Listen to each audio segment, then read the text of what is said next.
Hi, Scorpio. So this is the planetary alignment for February 2025. You can take a screenshot and compare it to your natal chart. And I know I'm uploading this the second week of February.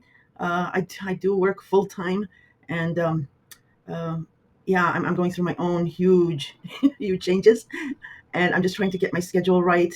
Um, I'm going to be doing either weekly or mid-month more detailed scopes because I will not go over all of these aspects this month, only the major ones that you're going to feel. And for example, the first week, as you can see, with all these aspects, don't worry that you're hearing it afterwards. I'm touching on the major themes that you will really feel. So these bigger aspects, they reverberate through many days, many weeks, even months, and it'll be reverberating through the whole year because there's a theme here to February. And I will explain that as soon as I change screens. Hi, Scorpio. So I also forgot to mention that if I sound like I'm talking too fast because I'm speeding up the video to save space, you can always slow it down because I might sound like a so just click on the tools icon on the video screen and you'll be able to change that. Okay, so Scorpio, the month of I'm sorry about that. The month of February has a theme, and it's really not the aspects themselves are really not that important. Like I mentioned, I think I mentioned in the intro, it's these Sirius planets and the bigger outer planets. What they're doing is not a 1 day, 1 hour deal. It's going to uh, reverberate through time, uh, causing a ripple effect. And so the theme is the um, major thing to notice. So for February, the theme is about Pisces. It's all dominated Pisces weather. And Pisces, by the way, for you is your fifth house of love, romance, children, creativity, pets, and gambling. Um, and the fifth house is also like having fun. It's light romance. It's yeah, happiness within a relationship, whether it be a lover, a romance, or a child, or whatever. It's not really like serious commitments like the seventh house is. Um, so you might say, well, every year February is a month dominated by Pisces weather. Yes, that's true. But this year it's different. This year, the month of February will be a precursor, almost like a movie trailer, like a commercial of what the rest of the year will have a dominating theme of. I mean, there will be other things that will be going on, which I'll briefly touch on, but um, uh, your fifth house of love and romance on children and creativity. What happens this month is really setting the tone for the entire year because the planets that are affecting Pisces for you will leave Pisces, yes, and I'll discuss that a little later. But towards the end of the year, they're going to come back uh, into Pisces again, and other planets will retrograde too into the signs that they're leaving this year. But the ending of the year again is dominated by the Pisces uh, larger theme. Excuse me. So that's why I'm going to hopefully have your attention regarding what this is about. Okay. Um, Before I do that, I would be remiss not to mention a little bit about Aquarius and Pluto and Aquarius. Just a tiny bit. Like I said, I have I promise I have the 5 year out forecast for Pluto and Aquarius for each sign. I just have to record them and upload them. But like I mentioned, I do work full time, and I'm trying to doing my own changes and try to get my schedule right so I can serve you guys better. But let me just explain it a little bit because you are getting a little busier and busier with your Aquarius dominated house. So Aquarius for you is your fourth house of home, family, definitely your parents, your country, your pride, your clan. Excuse me. And I mean, it can relate to uh, like brothers and sisters, but that's really more of the third house. But because it's Pluto and it's a 20-year journey, sorry, it would be your household, okay, or it can be both your house if you're married and you have children, and it could be your parents or their home if they have a home. So you're getting very very busy with something about home situation, your family, and your parents, and there is a group here. You are um, being supported or uplifted by a group uh, about your family, whether It'd be just you and your family are this small group, or it could be if anyone's having issues or whatever. It could be um, counselors along with your family, or maybe something's happened where everyone's rallying towards a certain member of the family. But that's highlighted here. And this month, you're making some kind of a decision about that, and that's fine. But just remember, whatever your decision is, and it doesn't have to be like an outward decision. You might just be making it in your mind's eye or your psyche. Just be aware it's a 20-year transit, and you may be either locking something in for 20 years, or whatever happens with your home and family and parents, it will ripple out. The vibrations will like ripple out into the future. So this is a heavy duty transit, and that's why I don't want to make this video about that, because it's a very deeply emotionally rooted house, the fourth house, to conditioning and all that, and that is not what is up with February. But I just wanted to throw that in, is that if there are any issues cropping up with home and family situation, just take your time with any decisions or preconceived ideas that you might get, because yeah, it's like a longer kind of transit with that. So that's all I'm going to say on that. Let's move on to this Pisces weather in February. Sorry. So Pisces, again, like I said, children and creativity. And for you pros and previous listeners, bear with us, as we do have novices and new listeners coming in. You can skip this part if it it's like, oh my God, she's going to talk about that again. I'm just going to give a brief overview of what Neptune is, um, and how he's affected the fifth house for Scorpions. Just a little brief overview, which is that 12 years ago, 12 to 14 years ago, because it went back and forth a little bit before it completely settled in Pisces. Neptune, the god of the ocean and mists and all that, came into Pisces, its home sign of Pisces. Now, Pisces is the last sign of the zodiac, so we always consider it as an ending, because we anticipate the beginning, which is Aries. After that, it's spring and it's new and it's the beginning. So Pisces rules the 12th house of the psyche, of the past, of the mind, of confining spaces, of taking care of someone, and definitely spirituality, faith, and creativity. And oddly enough, it is related somehow to finances and money.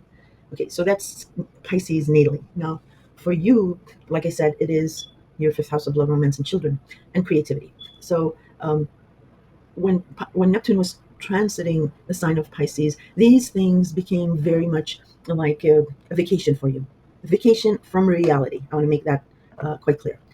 It was dreamy, it was idealistic. You yearned for something here, and you might have met also lovers or romance or something that just blew you away.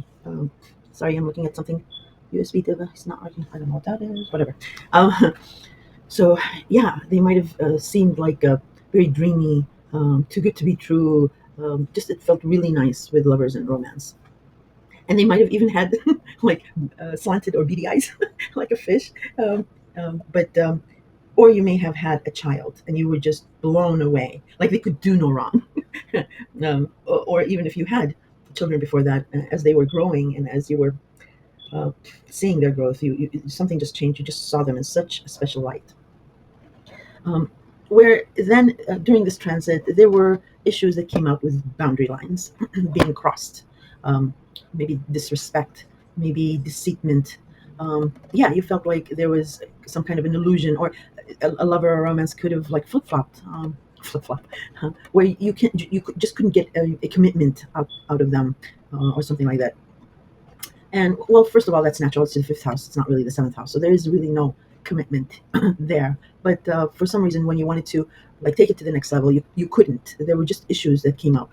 And especially with drugs and alcohol, many of you have experienced a partner that might have been not a partner, a lover, romance, remember, that may have been, into drugs or alcohol, and that and that might have been a boundaries issue thing. Then we had Saturn come in 2023, and started to restrict, constraint, or pull you back from having fun, from You could have like lost a romance or two, or a lover, or what have you, or you might have started having problems and issues with a child or your children, um, pets even. Poor pets. um, so yeah, that was Saturn. And we can all poo-poo Saturn, and tell him he's the bad guy, but Saturn has a purpose. All these planets have a purpose, and Saturn's purpose really was um, to have you stop longing and yearning for something, and to help you crystallize that yearning, to help you build foundations so that your boundary lines are not stepped over all the time, and having you hurt. Um, Saturn is very famous for its rings, boundary lines, because you started to get lost at sea, at Neptune Sea of the siren calls regarding this house, and it just you were floating out. So yeah, he pulled you back to shore. So you start in any case, you started seeing these restrictions come up with your fifth house, and it wasn't fun anymore. And you want, especially maybe last year more so too, is you wanted freedom, just to have fun. And of course, these planets all work with other planets, so that's why you may have felt like you wanted to have fun in other areas of your life, but you just couldn't. So that's what the good and the bad, and I'm doing air quotes. The other thing is you could have gotten into a career or a job that was very creative, that you were doing something really creative about whatever it is. Um, and again, the last couple of years, um, you might have had an issue with being creative. Like, what happened? It's all of a sudden it's gone. Um, and again, that was because of Saturn. And if you're saying, well, creative, it should be nice in a job where I need to be creative, why would Saturn do that? Just the simplest example would be if you are, let's say, a graphic designer, and they give you full authority to do something creative, um, um, but like your company or your boss has a timeline, and if you get just you design something, but then you just get carried away, um, that would cause you to go over that timeline, and then for your company or your boss to lose that project. I mean, that's the simplest example I can give you of why Saturn was restricting maybe a creative project. Okay, or it might be in the long run that creative project would not be good, or whatever. uh, so yeah, and that has been more or less what Scorpions have been going through um, with your house of creativity. Now, this ties in also with starting in 2018, you started having problems, um, or maybe excitements, with your partners, business, platonic, or personal partnerships. So, husband or wife, or a business partner, or anyone who can really hold up a mirror to you, you can call a partner. Uh, Even a brother or a cousin can be a partner. So, this area of your life, you had abrupt surprises, shocking twists, and turns.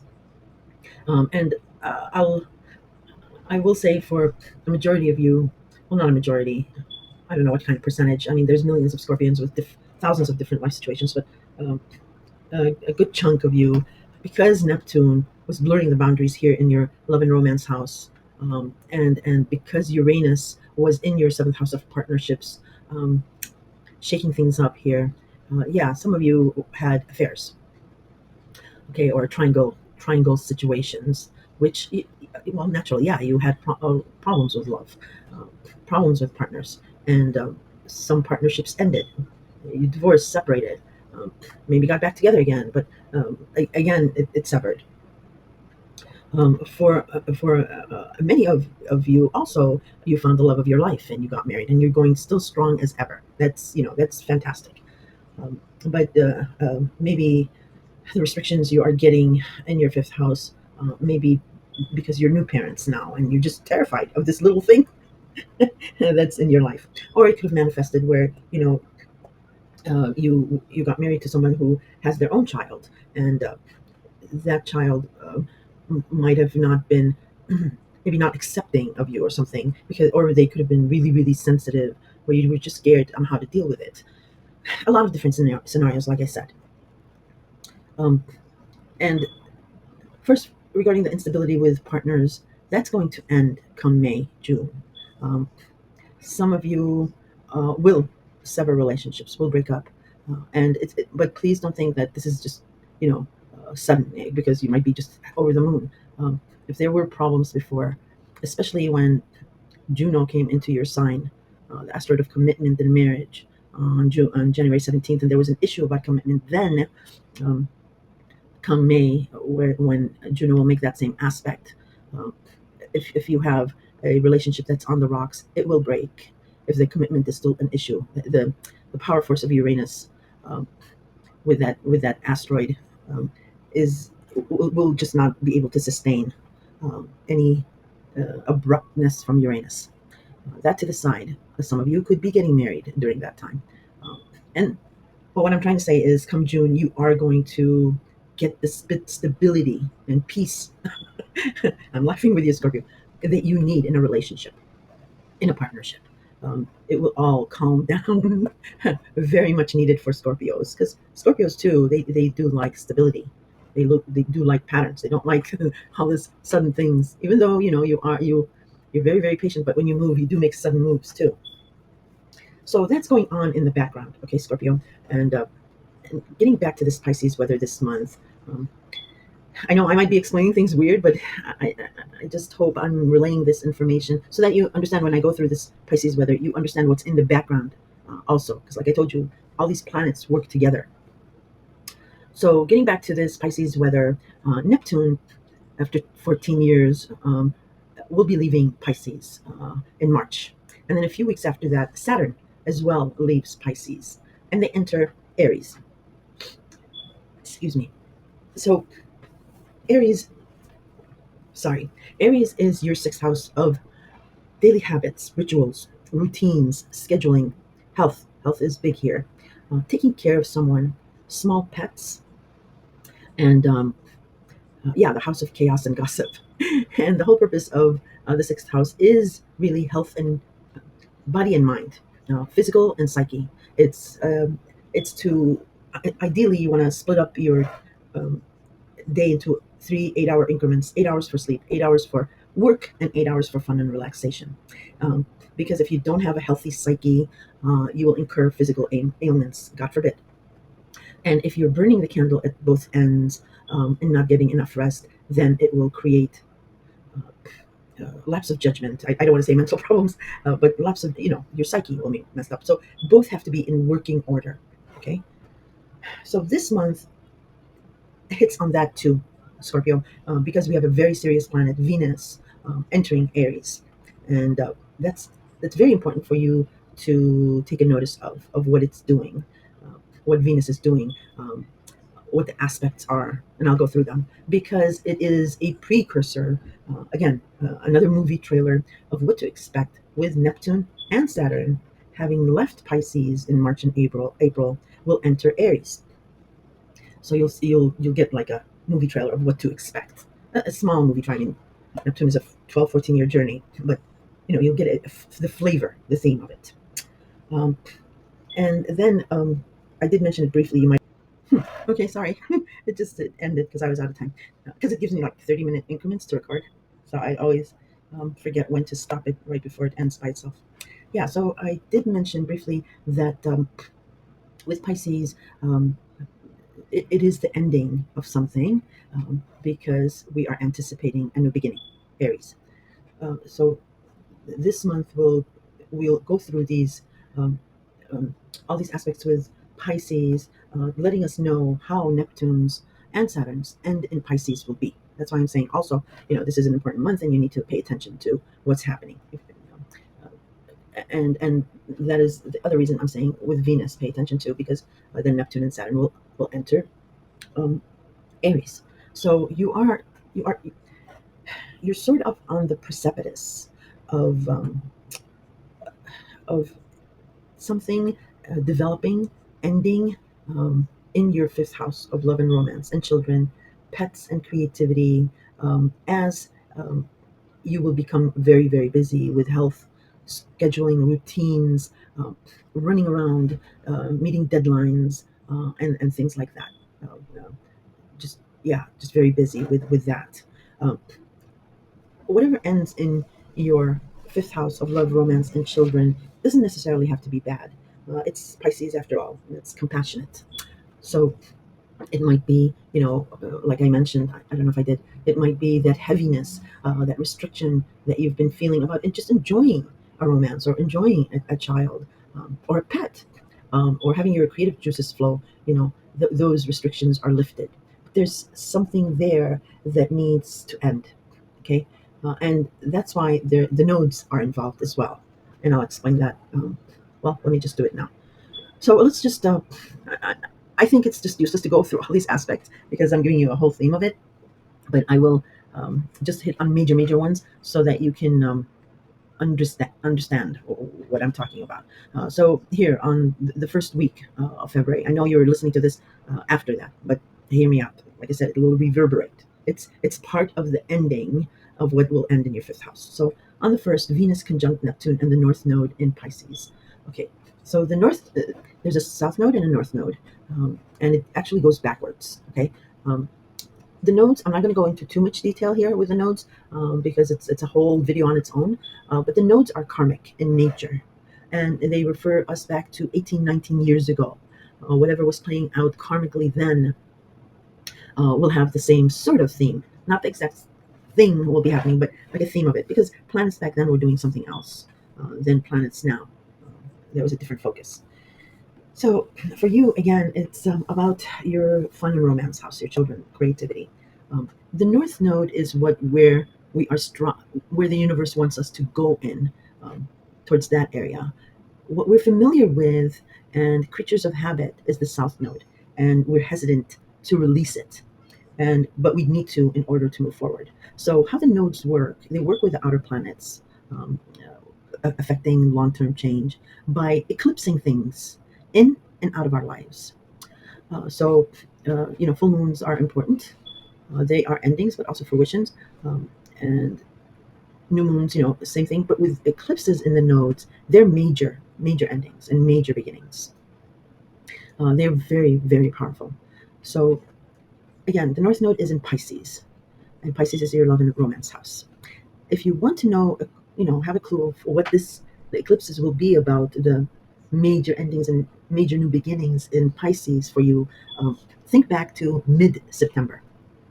We had a partial lunar eclipse in Pisces then. So something was eclipsed out of your life, maybe partially. And I'm sorry if it doesn't make sense, but it will if you think about it. Um, and there was a dual theme to that ending, like maybe a reversal or something like that. Um, so yeah, there could have been, a breakup, or an argument with a child maybe as well, or some kind of scare about a pet or something. But it was somehow quickly reversed, or there was another option there. So that was the first eclipse in Pisces. And I know I got to stop that. It's just a pattern. I didn't know it was a part of a speech pattern. Um,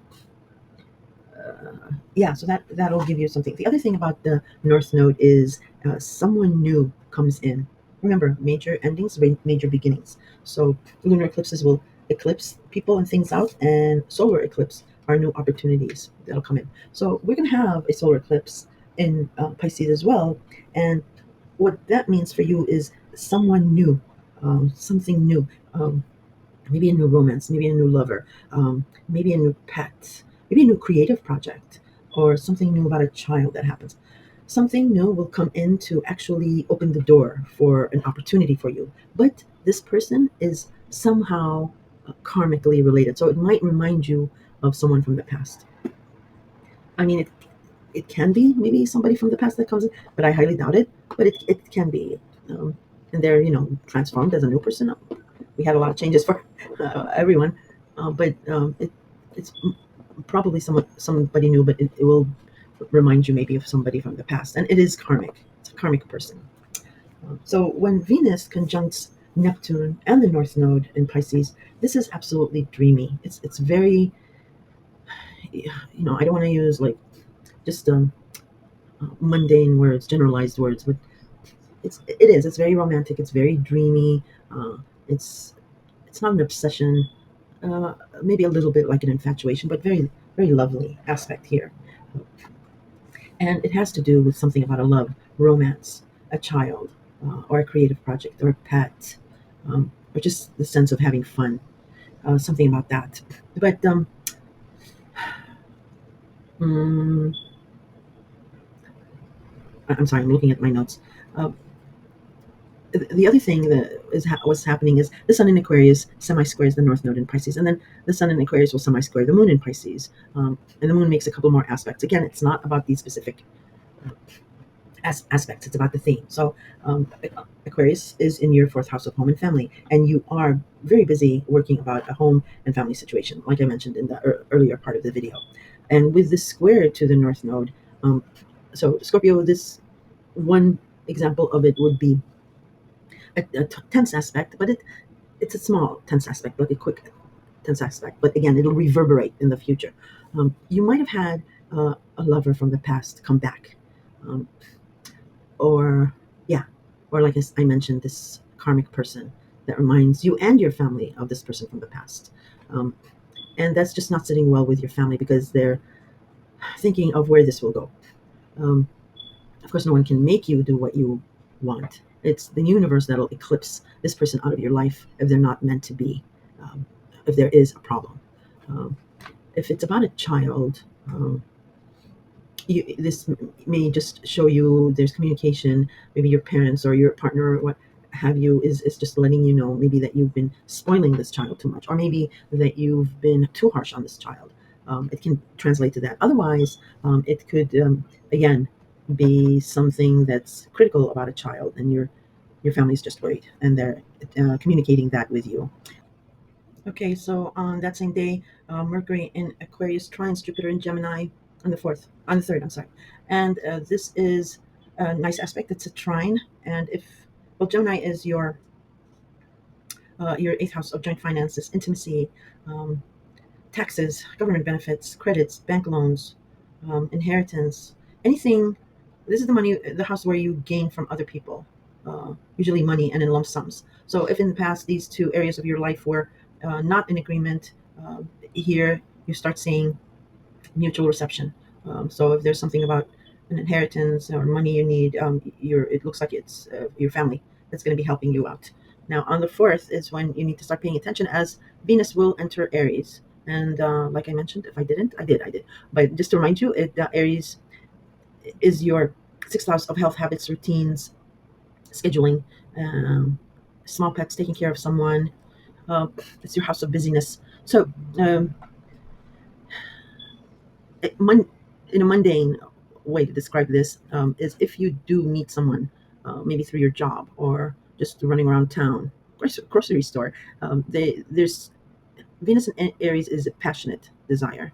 It's not like Venus in Pisces where it's a romantic desire. This is ignited, like there's intensity in it. So if it is someone you meet new, um, you be careful because it might not last. For two reasons. One is that Venus will do a rare retrograde this year in the sign of Aries and Pisces, and second is because Aries craves like excitement, fiery excitement, but it's very, very independent. Does not like being tied down at all. So it might burst into a passionate desire, but it fizzles out. Um, yeah, so just be careful of that regarding that. More specifically, in regards to you, it is your sixth house, like I mentioned, all the components in there. And to pay attention because when Saturn and Neptune leave Pisces, they will enter here. And you will, your job, your schedule, your routine, your health, all that will feel almost like um, a vacation. You will like this transit, um, where just be careful at burning the candle at both ends of because a lot of you will be going into fields that are um, very, very creative, um, and something of a water theme. There's going to be something of a water theme, um, but I'll explain that a little bit later. But just be careful of losing yourself in this intensity of a routine. But Saturn is going to, it's not like before with Neptune in Pisces, where it was in Pisces for 10 years on its own, just blurring boundary lines. Then Saturn came in and started structuring that area. This time, Saturn comes right in along with Neptune to help you um, not be lost all at sea, with a routine or something like that. The other thing this might translate to is if there are any health issues. Um, it's Neptune, so how I've seen this play out is that um, and God forbid, I'm not saying for all of you, and this might translate into like an ailment that no one can diagnose, that you get really frustrated with. But but Saturn is there, so it'll be restricting something here. And again, I gave you the scenario of having a deadline and then just going too much into research or too much into uh, too much into spending too much time into research and then being scrambling away at the last minute to meet a deadline. Saturn will be doing that so that you can build a stable work and habit routine. And when I mentioned, like, God forbid, any ailment or health issue that is undiagnosable, or you get the runaround, and s- s- with Saturn's restriction, it might be just that, like, everybody's saying, well, there's nothing wrong, or what have you. Uh, if there is something wrong, Saturn will, because Neptune will blur the lines, and there's a risk of saying, there is something wrong, and everybody's telling you there's nothing wrong, and Saturn will or Neptune will blur those lines so that you just say, oh, okay, well, nothing's wrong, but Saturn will be there to cause some kind of restriction so that you do get to the bottom of it and not be blurred by Saturn's rose-colored glasses. So that's another scenario that can play out with Saturn, Neptune, and Aries. And again, that's what I'm saying is pay attention to this month as Venus goes through Aries, all of the Aries degrees. It'll give you a picture of what's going on like that. Now, Venus does do a rare retrograde in Aries this year, so she's already at shadow retrograde degrees. You might say, like, well, she just entered. How can she be in shadow retrograde? Is because Venus will go through Aries and then stop and go over all these degrees, but it'll back up all the way into Pisces last degrees. So that's why I'm saying this month here will be repeated. Let me tell you when she goes retrograde so that you know. Um, ah, I swear I had it. I can always. Oh, here we go. Yeah, Venus retrograde in Aries and Pisces, um, March 1st. So yeah, she's in shadow right now, all the way up to March 1st. Those degrees, and then she'll start retrograding back over all these degrees and back all the way into Pisces. So April 12th is when she'll go direct. All right, and again, I'm stressing it's going to give you a preview of Saturn and Neptune, and your health and habit and routines um, will be foremost on your mind this month in either case, because you are very busy with the home and family situation. Um, yeah. All right. On the 5th, we have a last quarter moon or a first quarter moon in Taurus. It's not a last quarter moon, it's a first quarter moon. So it's just giving you a sneak peek of the ending of Uranus's tour of Taurus. And Taurus is your seventh house of partners. And like I mentioned, you've had ups and downs with this, and you will get stability, but um, it's Uranus. It still has a couple of surprises in store until it leaves Taurus in May, I believe, May, June. And Uranus comes in with a bang and leaves with a bang. So that's why I said some of you will be separating, and or some of you will be reigniting a relationship. Um, so yeah, that's the first quarter moon that I wanted just to mention briefly. On the 7th, we have the major aspect I want to talk about is Venus in Aries will sextile Pluto in Aquarius. So Venus is a serious planet, Scorpio, and Pluto is a very powerful planet, obviously. Um, and this has to do with your home and family and your health habits and routines. Aries also natally rules the first house of image, profile, the way you are seen. Um, So there is discussion with your home and family, and they're being supportive of something that you're going to be changing about a health, maybe supportive of your health if there's anything there, but definitely helping you out with a schedule or routine because you are quite busy. Um, and it's lovely and it's secure. So if you've had any problems in either of these areas, this can be smoothed out and taken seriously.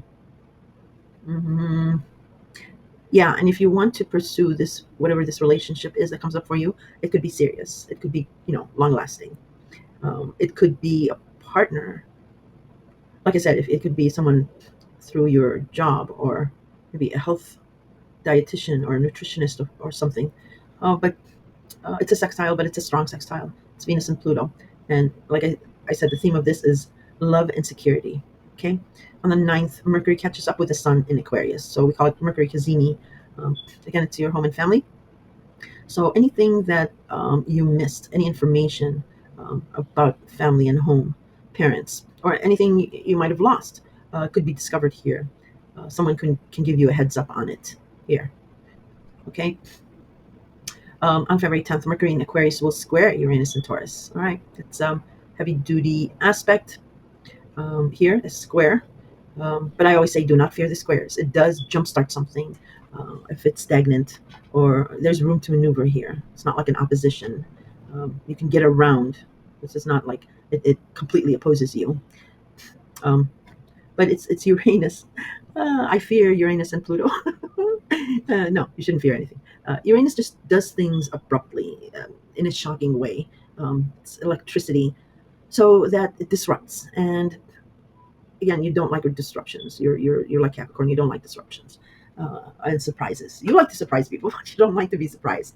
Um, but it's you know, the universe, the planets, they all want our best interest. And for some people that are quite fixated, or maybe, well, you are a fixed sign.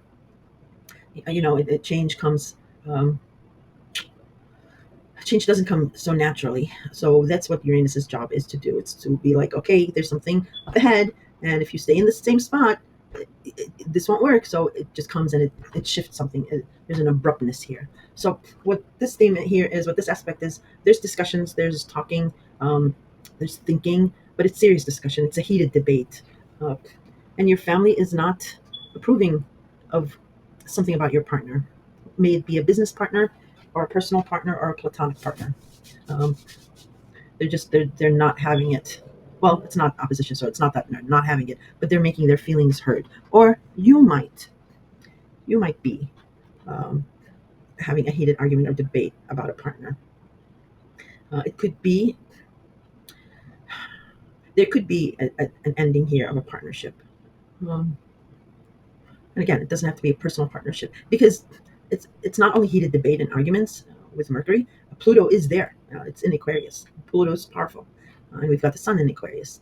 So they're all up against Uranus, against crazy Uranus, but they do work with each other. So if something about a relationship snaps here, um, it okay. So we're going into this new world, all right?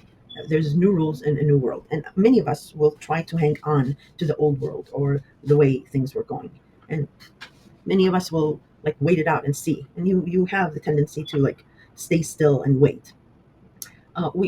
We're not going back to the old world, Scorpio. It will not go back to the same thing, no matter how much you push and pull. I mean, if you absolutely put your foot down, you can do it, but it'll only last so long, because there's huge changes for all of us.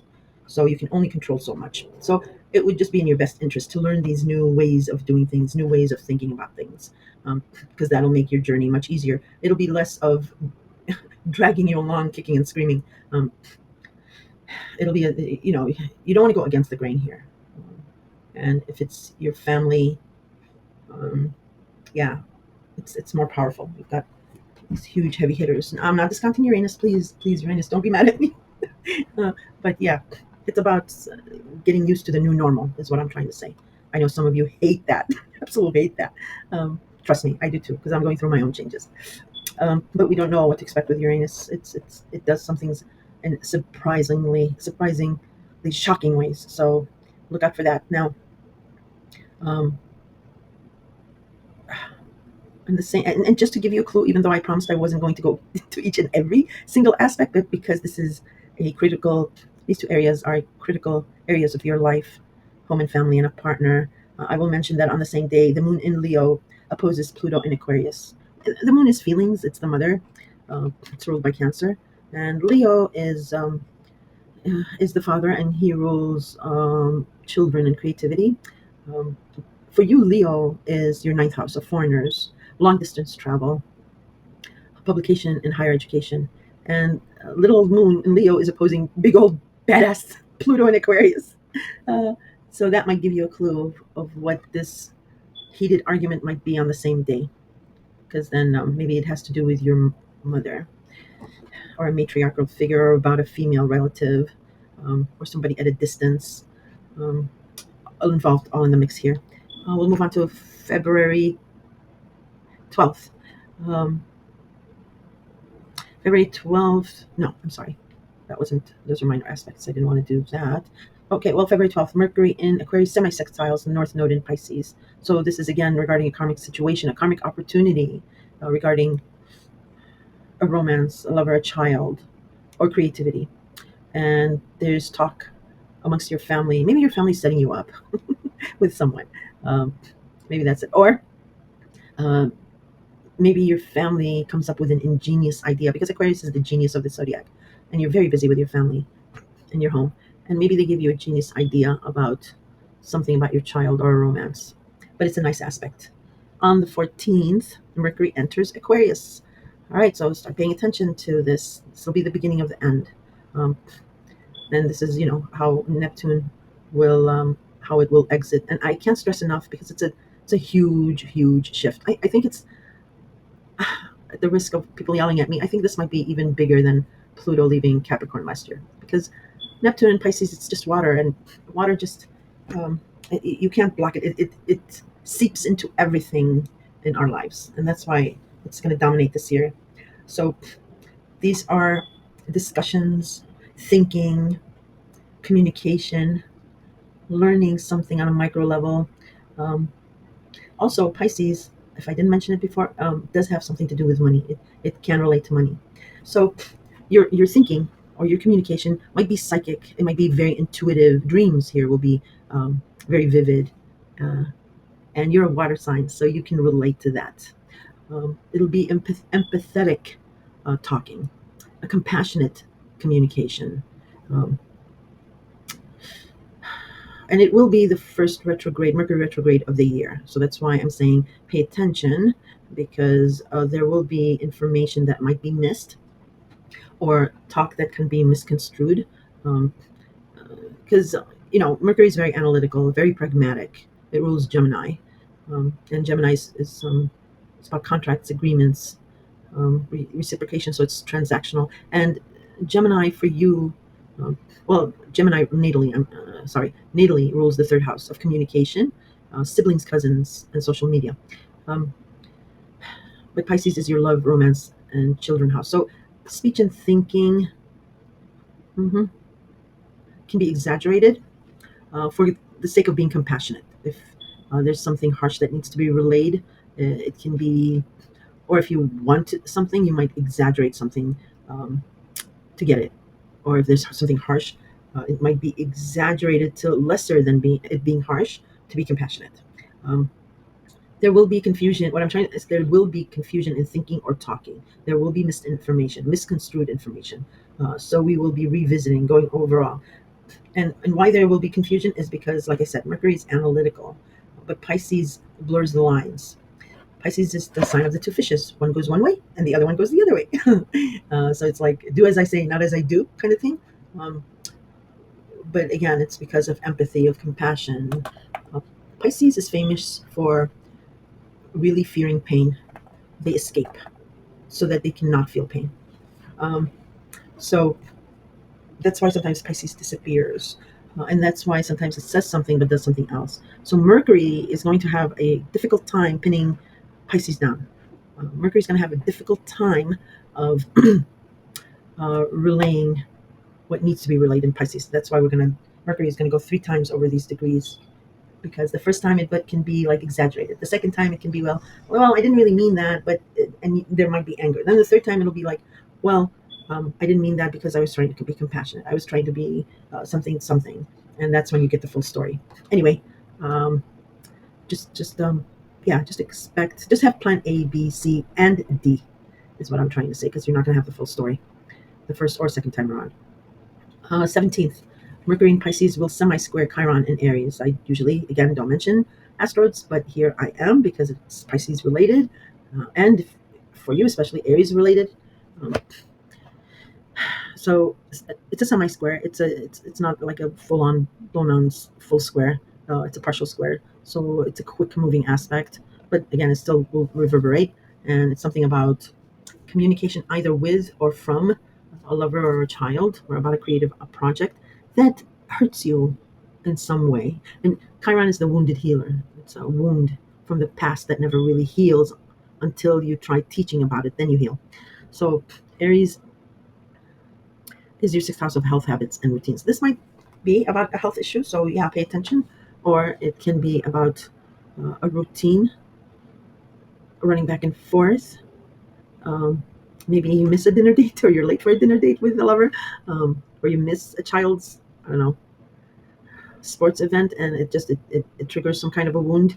But I gave you those two examples. Certainly, it doesn't have to be that. It can be something else. But just to have you understand what it might be doing here. But again, it's a semi-square, so it's a fast aspect.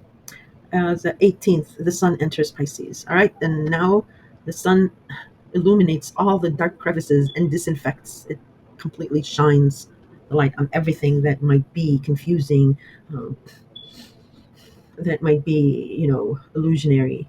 Um, but here, the sun, again, the sun is illuminating and ending and tying up loose ends, um, as in as in spring cleaning. We are anticipating a new beginning as the sun will move into Aries next month, um, which is what I meant about this month being the precursor or on the precipice of a change for you. Um, all right. Now on the 20th, Mercury in Pisces will square Jupiter in Gemini. But this is, yes, square. So emotionally charged words, communication, but they're in mutual reception, because Mercury is the ruler of Gemini, and Jupiter is the ruler of Pisces, co-ruler of Pisces. So it might start out as tense and combative, but since it's mutual reception, after you get past that, uh, there is a feeling that, all right, we don't want to hurt each other. It's gone too far. And again, Pisces is your love and romance house, your child house, and Gemini is your house of joint finances, intimacy, inheritance, and government benefits. So on the 23rd, we have Mars stationing direct in Cancer. Oh my God, I think I'm more excited about this than you guys are. So Mars has been doing a rare retrograde. It's been in Cancer since September. Just imagine. Oh my God. And it still has a long way to go. It's still not going to leave Cancer until March, end of March, April, and then it'll go into Leo. Um, so Cancer for you, I don't know why. There we go. Again, it's your ninth house of foreigners, long distance travel, people at a distance, higher education, publishing, and the World Wide Web. So whatever back at the end of September, you were moving really fast. There was some kind of urgency about this area of your life, and then um, there was some kind of a blowout, because Cancer also natally rules the home and family, and especially the mother, because it's the moon that it's the ruler of. So yeah, there was something about a parent, a mother, home and family, but something about a foreigner, or higher education. Yeah, traveling. And then when Mars started retrograding, that sort of kind of stalled, or you were revisiting something because there was an obstacle that came up. But here, Mars stationing direct. Again, I always mention when a planet stations, please pay attention, because the veil is lifted for those couple of days that you can sneak a peek to see how it'll end or what's going on. But from the 23rd and on, whatever reverse action obstacle you had, that will be straightened out, and you can go full force with whatever you need to do to achieve in the ninth house. It looks to be very good. And Mars just hates going backwards. So he's going to be a very happy camper. And Mars is the guy you want on your side when you want something. He says, "What do you want?" You say, "I want that," and he's like, "Let's go, let's get it." He's fearless, um, and he is the ruler of Aries. So maybe your health habits and routines somehow is involved in this as well. All right, on the 25th, Mercury conjunct Saturn in Pisces. This is very important. It's more serious talk, but all right. Yeah, this is between you and a romance or a lover or a child or about a creative project, but it's a theme, a situation where it's like, oh my god, I give up. I just give up. All right, fine, you win. It's one of those things, um, and there's something of giving up here, but it would well, each Scorpio has its their own different uh, things that's going on, but it might end up because it's Pisces and because Saturn has been here structuring everything. It's one of those things where sometimes you give up, and then the minute you give up, you get what you want. It's kind of weird that way. And how I'm explaining that is like that energy of acceptance, of compassionate acceptance, okay, um, of some kind of a healing acceptance. Like, okay, well, sorry, that's my pug snoring. It's like, okay, fine, it was not meant to be. It's not meant to be. So that kind of acceptance, like yeah, a healing acceptance, a compassionate acceptance that the lesson is learned, and that's what Saturn has been trying to help build that foundation of accepting that it's okay to incur pain, because that's how we um, can be compassionate. Remember, I said Pisces fears pain and tries to avoid it. So that's why there's like blurring of the lines. But if here, when we give up and we just say, okay, I get it, all right, it's enough, that's when Saturn releases whatever restrictions because you finally understand. I hope I explained it clearly here. If you have any questions, please put them in the comments. I will be more than happy. I'll answer all the comments. Um, and then on the 27th of the month, we do have a new moon in Pisces. Again, it's a new opportunity for an ending, Scorpio, because Pisces is the last zodiac sign. So it's the ending of what we have gone through the whole zodiac sign, and because we anticipate a new beginning once we move into Aries. But this new moon is special about an ending, because we will have a full lunar eclipse in Pisces in 6 months' time down the line from this new moon. Um, and that will be the finale. It will be the finale of what you have experienced and what you have learned about a romance, about a lover, about a child, about a pet, about a creative project. I'm not saying these things will end. I'm saying what you've been learning, that will come to like fruition. But yes, I mean, besides that, yes, it's a full lunar eclipse. Something will be eclipsed out of your life that you do not need. Um, it doesn't necessarily have to be like a breakup or like a really bad breakup. Um, it'll be compassionate, it'll be cathartic, it'll be healing, because where you're going next is we'll have a solar eclipse as well. So you'll have a different situation that more suits your new you, that will replace that will fill up the vacuum, that but yes, this new moon is very powerful. Pay attention to it. It is tied in with the eclipse 6 months down the line, and how um, Neptune's journey will end. I mean, Neptune will be switching signs at the end of March, but it will retrograde back into Pisces. So will Saturn. Uranus as well will retrograde back into Taurus, and many planets will retrograde. Jupiter will leave Gemini and enter Cancer, but it will retrograde back through the Cancer degrees as well. So the latter half of the year, starting September, October, it will all be about review, and uh, it's coinciding with this eclipse as well. Um, and there's, like I said, a compassionate release. So when I mentioned a couple of days before that, on the 25th, Mercury conjunct Saturn in Pisces, and I told you about that release, that compassionate acceptance, which translates into healing, and Saturn finally releases restrictions. Um, that's what will be happening as well at the end of the year before we move into 2026. It's going to be tying up loose ends, so please don't worry. Like if you have someone new, um, you think that, oh my god, that it's going to end then too. I'm not saying that it's going to end something about what you're currently going through with a child, with a lover, or a creative project, or a pet. But you'll be in a different headspace, Scorpio. You will not be your old self. So any shouting going on, oh no, don't take us to the past. It's not going back to the past. It's the new you reconciling the past for yourself and for others, because you need to move into the future with no baggage. It's not like your regular, no, you don't want baggage because it'll weigh things down. This is higher conscience. We're going into just a different future that none of us can explain to you.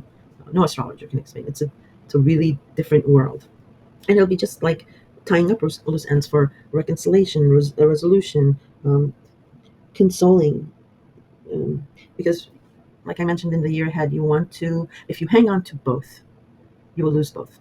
If you hang on to pain, um, because that's because we fear the new, because we don't know the new, but pain we know, we're comfortable with, we hang on to it. If you do, there's no room for the new to come in and heal. And we'll all heal. Pisces is very, very, very important and powerful. It's the last zodiac sign. And she's got two heavy hitting planets that will affect that healing and that change. So it'll be nice. It'll be just looking in the rearview mirror, and saying we've come a long way. That's what it is. All right, Scorpio, I will be talking to you guys soon.